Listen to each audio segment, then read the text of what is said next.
As we enter the second year of the war in Ukraine, a lot of talk is starting to flare up about the casualties suffered on both sides.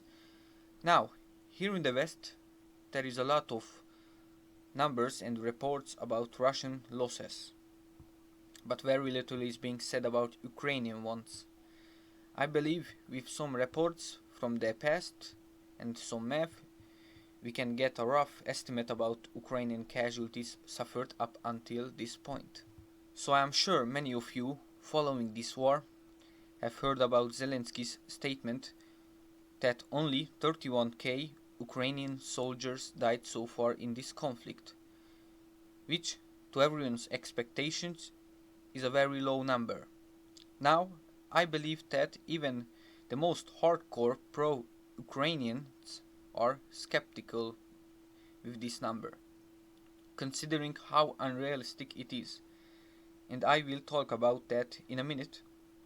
But let's just pretend that's true and Ukraine is indeed killing multiple times as many Russians as they are losing their own, which is rarely a case in a war similar to this one. What that would mean for Russia is that something is very terribly wrong in their military and need to stop immediately, rethink everything, otherwise they will run out of people faster than Ukraine would. Now, Russia of course has given its own estimates after Zelensky made his, which was 44,000 KIA and wounded, which if true would give Ukraine a lot of problems moving forward into this conflict. Ultimately, we can't really trust any numbers coming from either side, as the possibility of warping the numbers or just flat out lying is so great, we will have to find it ourselves. Now, before moving on to the reports, we have to get a feel about the current situation on the battlefield. Mainly, what are the advantages of either side, considering it's way more easier to inflict higher casualties if one side has a lot of advantages. As you can see on the screen, I've compiled the main advantages of both Russia and Ukraine at the current phase of the war. You would think that Ukraine would have most if we believe that Ukraine indeed only lost 31,000. But it looks like the odds are against them. Nevertheless, let's quickly go through them. Now, Ukraine has been on the defensive most of the time, which has proven to be very beneficial, as we've seen that offensive operations are very hard to pull off. It's simply better to dig in and wait. Ukraine also receives crucial intel from the US and its allies, which is very helpful, and they receive very capable equipment and munition, although in very low numbers as of now. As for Russia, they have quite a bit of advantages, the main one being artillery superiority, which we know causes the most casualties in this war so far. So having this is a key part in causing a lot of pain to the enemy. The next advantage they have is limited air superiority, which they can achieve due to Ukraine running low on anti-air ammunition. Thus, the Russians can bomb them with the well-known modified FAB 500 glide bomb.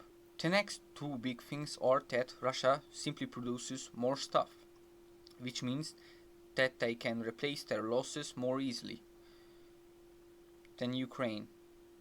This was also shown in Avdiivka. Russia also picked up on the importance of drones,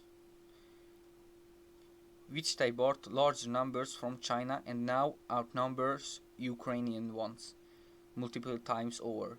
As well, they learned to use loitering munitions like the Lancet, which is proven to be effective at knocking out specific targets further away from the front line. And for last, there have been reports of Russia now being able to jam Ukrainian drones and even HIMARS rockets.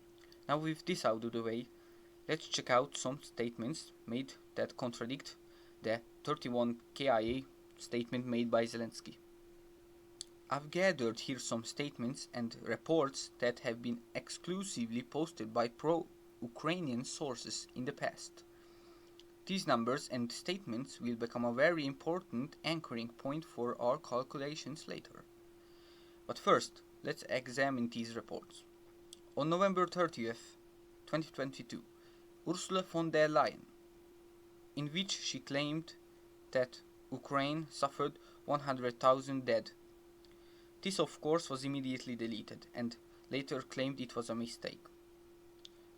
Next we have a statement from Zelensky himself. In June 1st, 2022, which was around the time where Russians were assaulting Severodonetsk, and if my memory is correct, they were firing 50 or 60,000 shells per day. Anyway, the important thing is, Zelensky admitted that they were suffering 1,000 casualties per day, and that directly contradicts future Zelensky, because it's simply impossible to suffer 31,000 dead if you are losing 1,000 dead or wounded for the past 2 years. Even if it was 500, it wouldn't be possible, so there goes that. But there is also an interesting report that was around the time of the summer offensive in 2023, in which independent Ukrainian journalists claimed that on average 400 military obituaries are being published, which in this case would mean that around 400 plus Ukrainian soldiers were dying per day. Now these numbers clearly disprove the claim that Ukraine only lost 31,000 men in this war. But we want to get an actual estimate on the total casualties. So let's use these numbers given by pro-Ukrainian sources and do some math. Now you can see that I made a little timeline on the bottom of the screen. Using the information given us by these sources, I calculated the estimated lowest to highest daily deaths at a certain phase of the war, times the number of days until we get a new daily death number. Thus we get a lowest to highest death suffered up until that point. After that you simply get an average out of that number.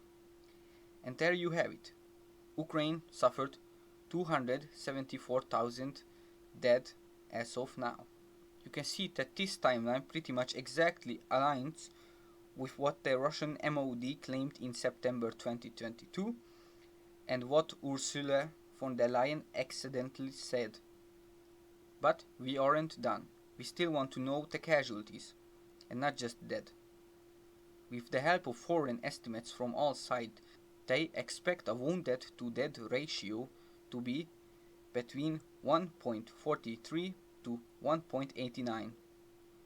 And if we draw an average from that, we get 1.66. And if we times 274,000 by 1.66, we get 454,000 casualties suffered by Ukraine after 2 years of war, which is quite shocking. And this number is extremely close to the actual Russian estimate. And with some fine tuning you can get it spot on. And I am as much surprised as you are. I never expected the Russian MOD to be actually honest about their calculations. So yeah, I guess this does explain some things, like why Ukraine wants to mobilize 500,000 men and why there are so many personal anecdotes of some units losing crap ton of men during the meat grinder battles like Bakhmut.